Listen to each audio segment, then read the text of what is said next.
I'm still in this process of discernment about trying to figure out what it is that I want. Mm-hmm.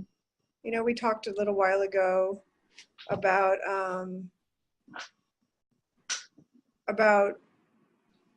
I'm not really, like, I've sort of taken myself out of the dating pool, and I've taken myself off dating websites, and I have 2 men that I see. Okay. I have 2 men that I'm sexual with, two men, and as near as I can tell, they're not really the right fit for me. And so I've kind of been in this zone of like, well, but I'm getting I'm getting my needs met from these men that aren't the right fit. Mm-hmm. So should I stay with where I'm at, or should I close the door on the 2 men that I'm seeing that aren't like, okay, I'm not going to just make do with something that's not quite right, and clear the slate? Because ultimately I did meet a man that I thought was everything that I wanted, but the issue was he wasn't available. And I sort of, a lot of the men, because I'm dating in this poly group, Mm-hmm. a lot of men aren't really available. And then I think, well, if I want to meet someone who's available, I need to make myself available, because right now, because I have 2 poly lovers, I'm really not available. Right. But yet, yeah. you know, I'm also very discouraged. I have to say I'm extremely, extremely discouraged about who I'm meeting, what's out there. And it's like I have to put my glasses on so I can see you better. A lot of the men who seem, quote, who are monogamous types, or they seem unconscious. It's like, it seems to either be monogamous men who are unconscious, Right. or conscious men who are poly. Right.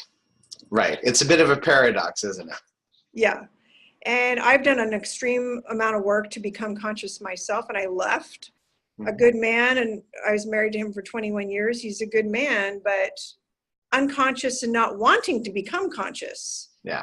You know, I left that marriage because I thought there was something more out there, and the work that I've done and the people that I meet on the consciousness journey, I feel a lot of hope that I feel like my life is better now than it was in that marriage with an unconscious man.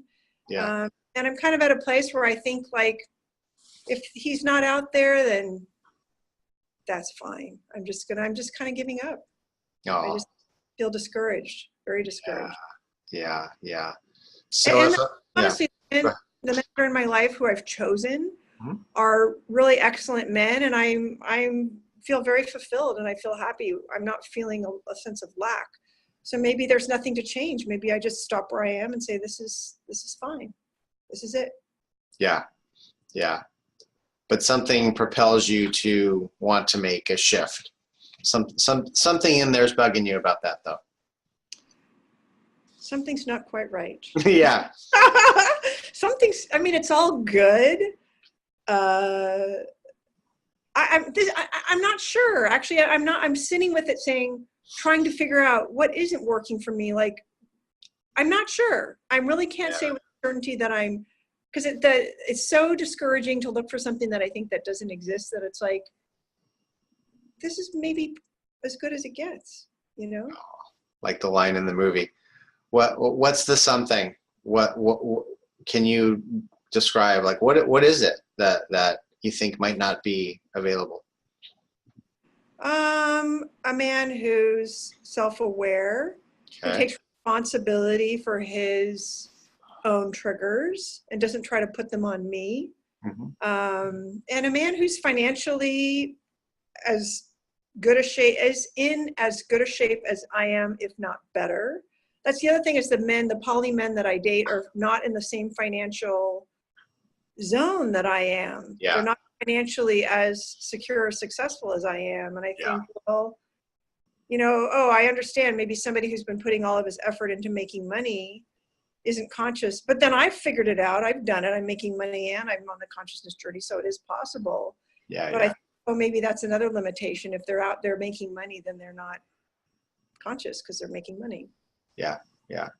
So that's the big piece that's missing. Yeah. Is having a man who's my financial equal.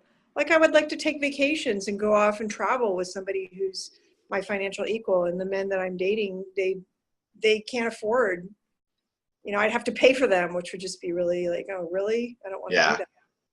Yeah, that'll kill the attraction real quickly. Yeah. If he's unconscious, Yes. okay, that means that in the big picture, your belief system thinks if he's unconscious, then he might be into monogamy. You have those connected, right? If he's unconscious and can't look at himself, right, those are the men also that want monogamy. I would have flipped it around and saying the men who want monogamy, in my experience, have been unconscious. Unconscious. Yeah.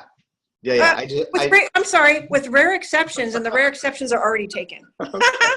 There you go. I think I may have. I get that you thought I was reversing that. I may have. I'm going to have to review this for a minute. It was tricky to put that together. But you have a belief, and I don't. When I say belief, I don't mean that as like belittling it or minimizing it. I mean, this is your experience. I wonder if sometimes on the West Coast here, especially in Northern California, I think the workshops have greatly moved into the polyamory world and making it very okay and very acceptable. I know for a fact when I talk to people all over the country and in a couple other countries, when they have workshops, they are filled with monogamous men. And it's funny when I look at all the workshops I've been a part of, I'm a lot of them probably are in that world of polyamory, but there's a lot going on out there that's not. So I think it's interesting how we can get kind of caught up in the same kinds of workshops and groups, but those two beliefs are kind of paralyzing. They're really paralyzing. I can only have a man that is conscious and looks at himself and is deep and real, but wants to go to bed with 10 women. It's really confusing. It's not what I want. Yeah, and it's I'm settling for it because I don't believe I can get needs met otherwise. Yeah. And that's not because you want multiple men to fill different needs. It's because you haven't found a man who's your financial equal, who is able to be monogamous, who wants commitment and wants to be connected with one woman romantically. Right. Yeah, that's the belief. That's a hard belief to just to have. I don't want to say to conquer or change. Just having that is, and it keeps you. Do you think you're in some kind of loop where if you stepped out, and made a decision to only date men that are monogamous, and it's almost like there'd have to be a little bit of pain or a little bit of deprivation for you? Like what would happen? That means you would stop dating, right? You would, your weekend would be open, right? And that might be a little uncomfortable. And then you would be strongly choosing, to tell the universe, I'm going to wait to see if this type of man appears. Yeah, and I've tried a period of not dating at all, like committing to myself, and I've had like a 6-month period where I wasn't sexual with any men, but my one partner who, he was in my life as a non-sexual friend, and so I've always had this emotional intimacy with this one particular man, and we go in and out of sexuality, but we have emotional intimacy that's very deeply fulfilling for me. And that, I think, like, would that be threatening to another man? Yes, it probably would be threatening to another man. So that's what I'm going to have to really think about and decide to give that up if I want to open myself to a monogamous man to show up in my life. Yeah, you've been sexual with that man, and sometimes. Off and on for the past 3 years, yes. Okay. Okay. And it's a very close relation. Well, you never know. You never, you can find, there exists a monogamous man who would, be open to hearing about a friendship that you've had with somebody else that was sexual, and it's either clean or it's not. Yeah. If it's clean. If you have a man that you were connecting deeply with, you could become very dedicated to making sure that's real clean. Yeah. And there's ways to do that. One way is including that man in your life with your partner, right? Right. We're being kind of theoretical here, but that's possible. That's not a block to making some shifts if you want to. I see. So that's good to hear that validated, that I don't have to give him up, because that's like, oh, well, it would feel really bad to give up this friend who I've had a lot of history with and a deep connection with. Yeah. In order to get what I want. And he totally supports me with getting what I want. He understands. And he's always been there for me, whether we're sexual or non-sexual. He just keeps showing up. So it's really a really, really good, dear, dear friend. Yeah. You could actually, there's like it's hard when when you know how to date multiple people and have all these different relationships. It's hard to, kind of restructure them.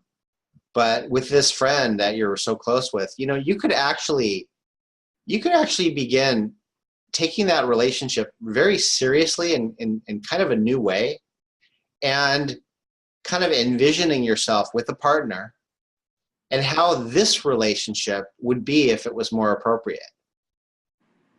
You could actually work on this friendship, spend, an appropriate amount of time with him, have an appropriate amount of flirtation, definitely not going to bed, obviously, like letting time pass, because that is actually a big part of that's energetically a big deal. Like, you have a new partner and you're telling him about this close friend of yours, and I guarantee that one of the first questions is, well, when were you sexual last?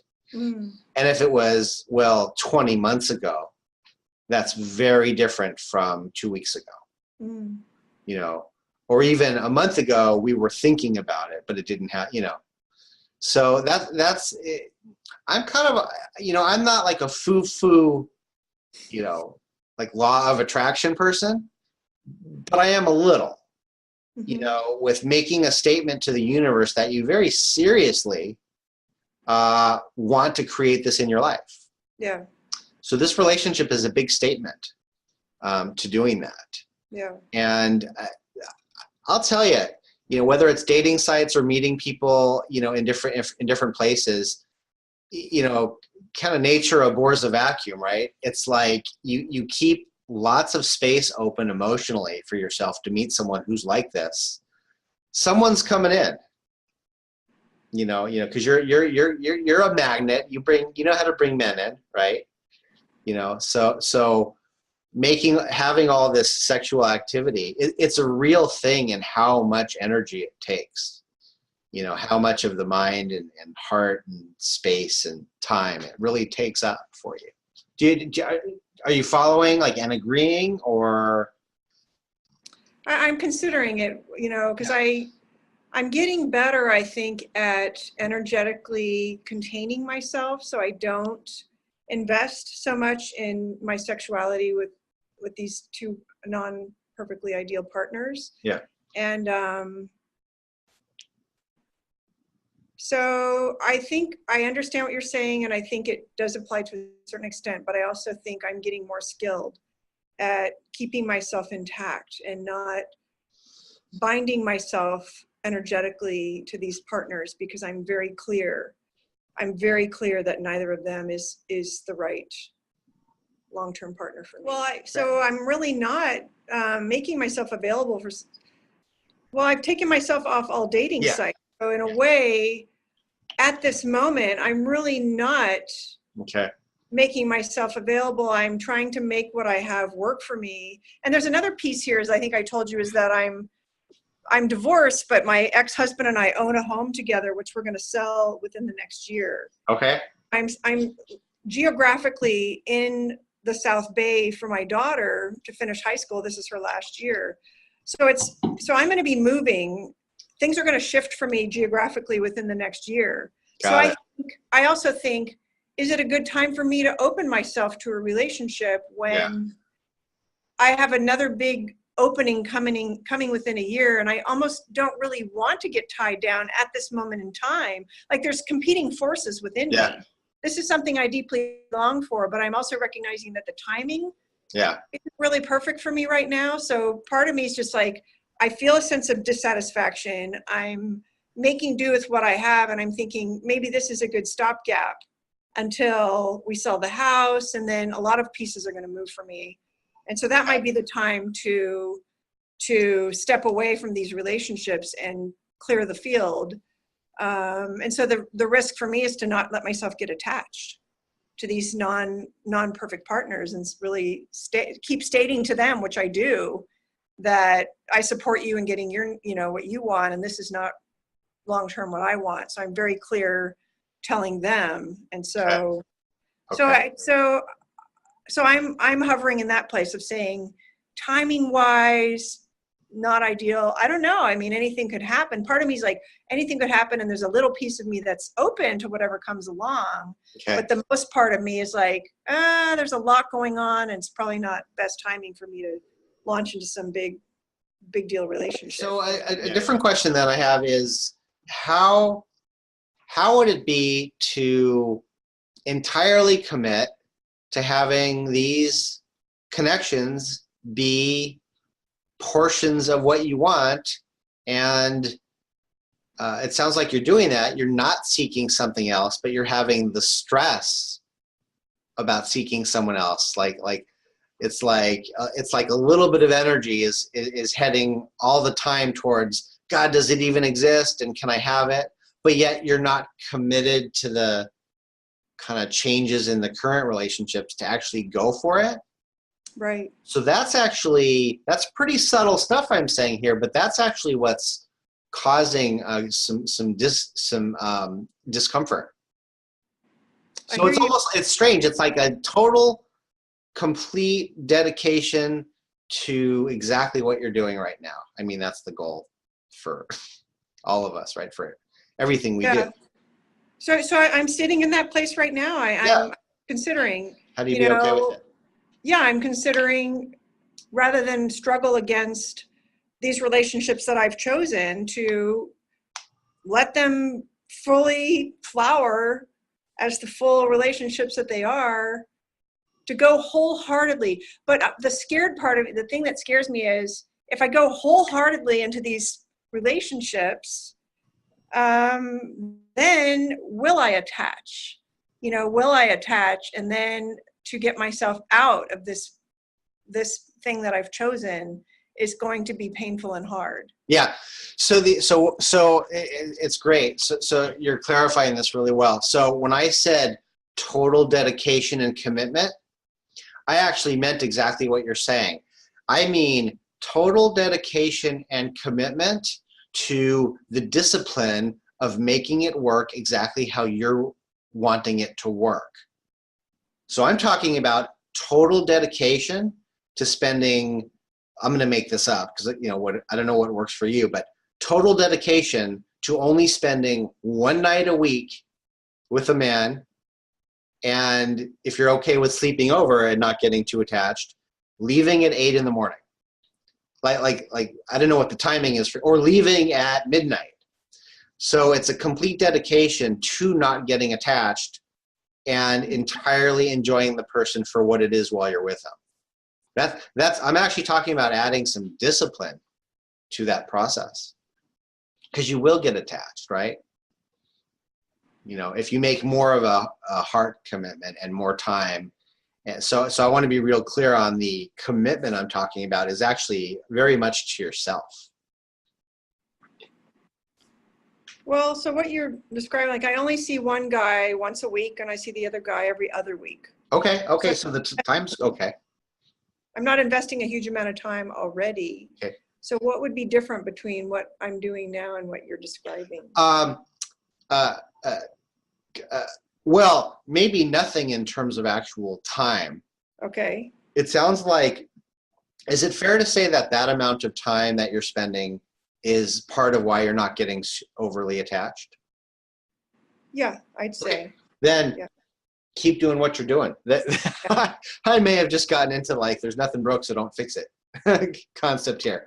But I just mean more of a dedication to having it be exactly this way, and knowing that it's probably preventing you from having a bigger seriousness of seeking a monogamous, committed man who's conscious, but being okay with that temporarily.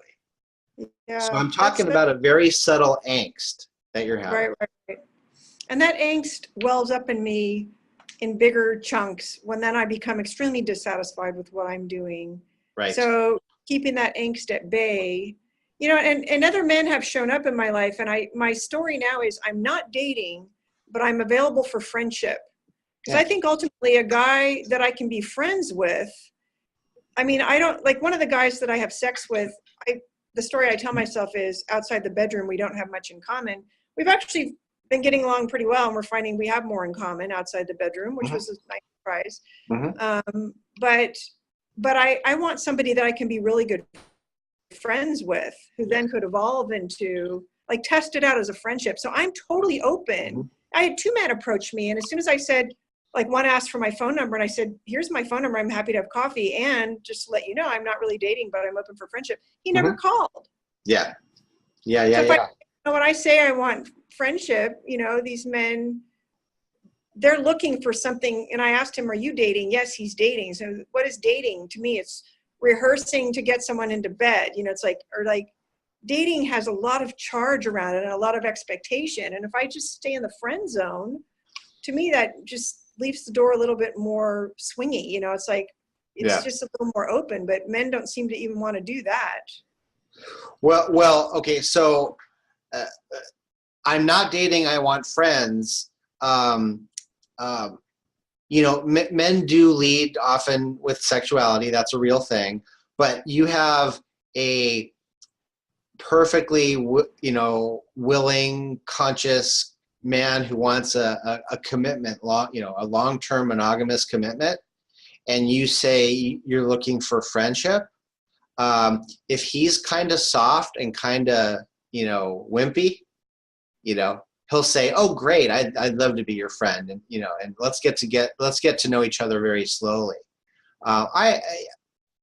That could be okay. That concerns me on a lot of levels, actually. So the ideal man that might be coming your way will also walk away when you say you're wanting friendship. Yeah, that's a real thing. But I thought that could be a nice side gig to entertain possible future comers, you know, to get to know them slowly. Okay, so that's not a good strategy. That's not at all. That's worth this call just here. Yeah, unless you have a very what I call a nice guy. Yeah. A nice guy who isn't in touch with what he wants, is wishy-washy, is maybe a little too feminine, you know, and I'm generalizing here. It's very tricky what would make a man say, sure, I'd like to be your friend. You know, he might not be sure where he's at, and it could grow into something. That could happen too. So we can only speak generally here. And generally speaking, a man that's healthy, loving, conscious, commitment-minded is also hopefully healthy sexually and has an appetite. I see. And we'll lead with that as a first thing when courting a woman. So, yeah. So something we talked about last time is like, in this space that I'm in now, I have some time before I'm really fully freed up. It's a good time, actually probably could be a good time for me to date. And so just talking to you, because I go in and out of dissatisfaction with this arrangement I've created, I've also been thinking about that since we last talked, and I'm kind of like resonating with the idea of put more boundaries around what I'm doing with these 2 men and create more opening to consciously date and drop my storyline of, and that way I'm entertaining comers who might be more of what I want. Yeah. I'm taking down this, and I'm doing it from a very secure place because my needs are getting met, so I'm not feeling needy.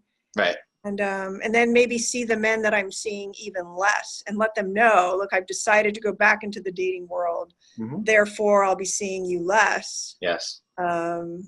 Yes. And I'm sure they'd be fine with that. One might be disappointed, but my dear friend would certainly support me. And, like I said, we're in and out of sexuality. So, yeah. I kind of like that idea, even though dating is scary for me. I feel really, it's people can be misleading, they misrepresent themselves, and it's hard to know who to trust, Bait and switch. Yeah. Depressed people are depressed, but they're not stupid. Unhappy people might be unhappy, but they're not stupid. So we actually kind of act our best in dating. So one thing to just be careful of is I really understand this one a lot. Getting your needs met with these couple guys, so you don't feel needy.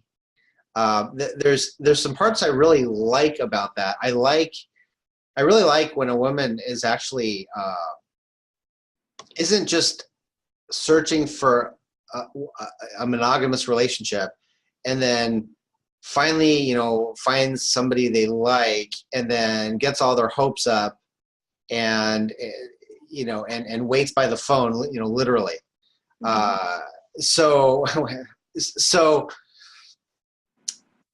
I appreciate that part of you. That's you have these two relationships. You're getting your needs met. That makes it so you wouldn't overly obsess about somebody you actually met that you liked. That's good. And there's a little bit of angst that you don't have to push you with somebody you met that's new, to really put the effort in. Mm-hmm. So that's something to just be real aware of, be real cautious. Like if you met somebody you liked, it would be interesting to just really observe that. There's a good thing about that angst, that pushes you to meet somebody that wants what you want. Mm-hmm. So is that a good line of thinking for you is that something for you to discern a little more? I'm not sure I'm following 100%. And so Okay. I think what you're saying is, because I'm getting my needs met, there's good things about it, but I think you're saying the angst that might be there had I not had these two men in my life, I'm missing out on that, and that's not a good thing? Having the angst might propel you to seek and be aware of and recognize a good man when he appears. Oh. Rather than being a little bit like indifferent or like, yes, my standards can be really, really high. Yeah. Because I hear you. Yeah. That's because there's actually no reason. You want this filet mignon, but you're having I was going to say McDonald's. You're not having McDonald's, but you are having like non-organic steak. Right? A grass-fed hamburger. Yeah, you're having grass-fed hamburger. You're having grass-fed hamburger meat. Yeah. On a gluten-filled bun, and that's making you not hungry enough to like. Yeah. So when the filet mignon comes, it's like, oh, it tastes pretty good, but you're not like, oh my god, there it is. Yeah. I'm ravenous. I want to, that tastes so good every bite. So it dulls. Okay, so I guess what I'm saying here, I've been a little psychobabblish, but I'm saying we dull our senses when we get too many needs met with not the right people.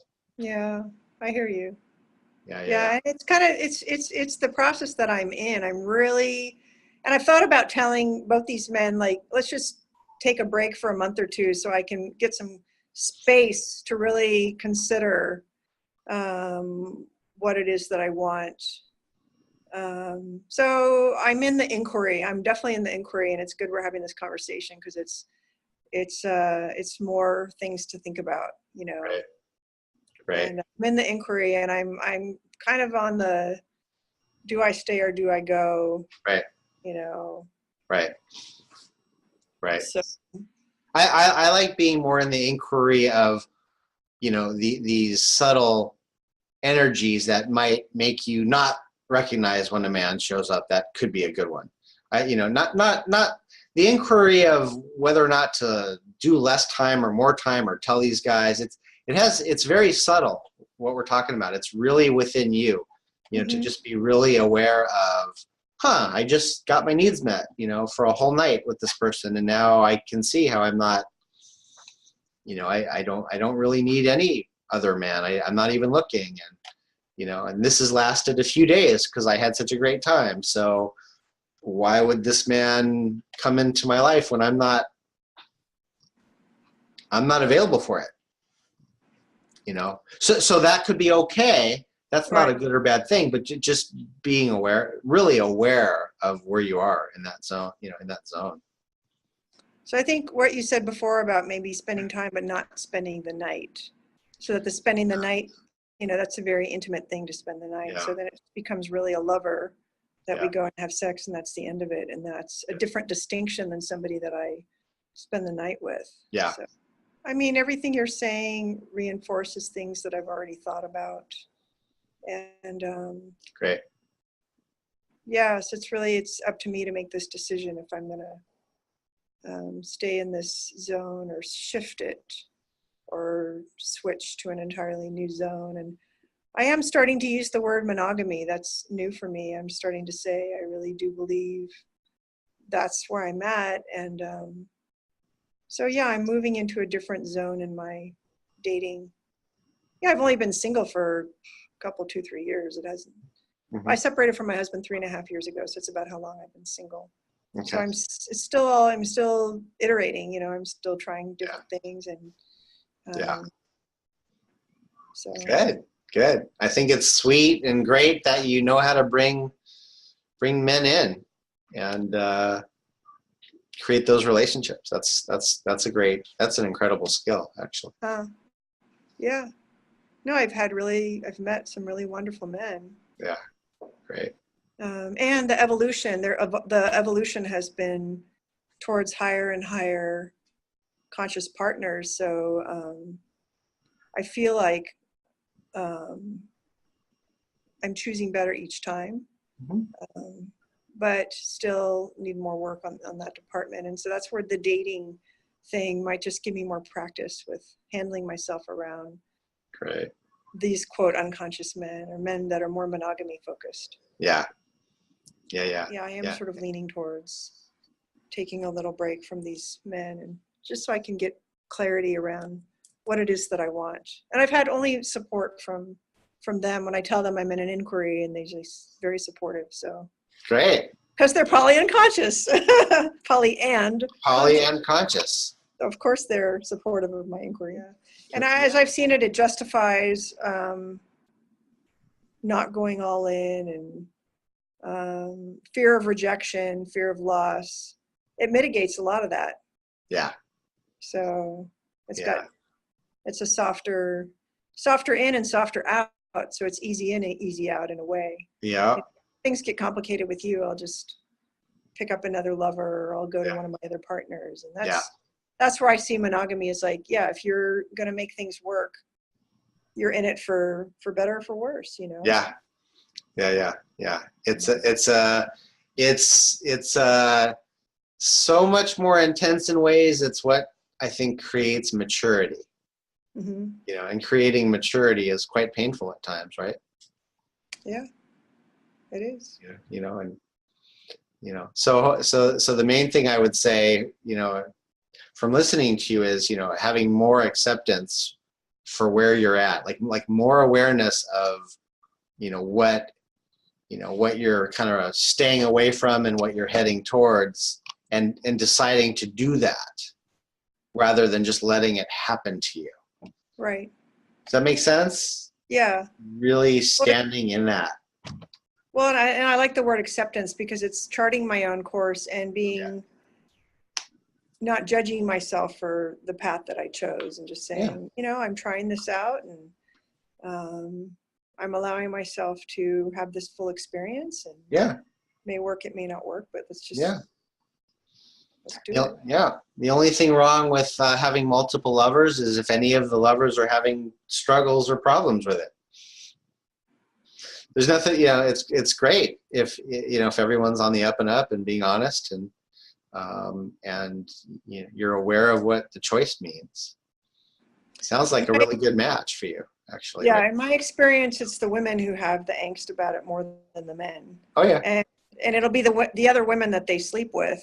Mm-hmm. Not so much my dear friend, because he's been poly for 20 years and he hangs out in all poly crowds, but the other one, I'm not sure that other women that he's sleeping with are aware that he's sleeping with me.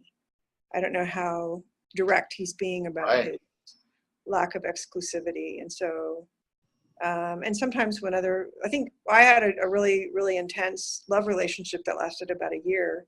And he and I went to Hawaii together. And when both of his other partners that he was seeing, when they found out he took me to Hawaii, they both were like, well, why are you taking her and not me? Yeah. And so sort of my preferred status came to light, and one of them dropped out completely, and the other one, So that's, very tricky. It's the women more than the men. Yeah. Men are usually pretty clear when they're polyamorous. Yeah. Yeah. It's like, I'm doing this. That's what's happening.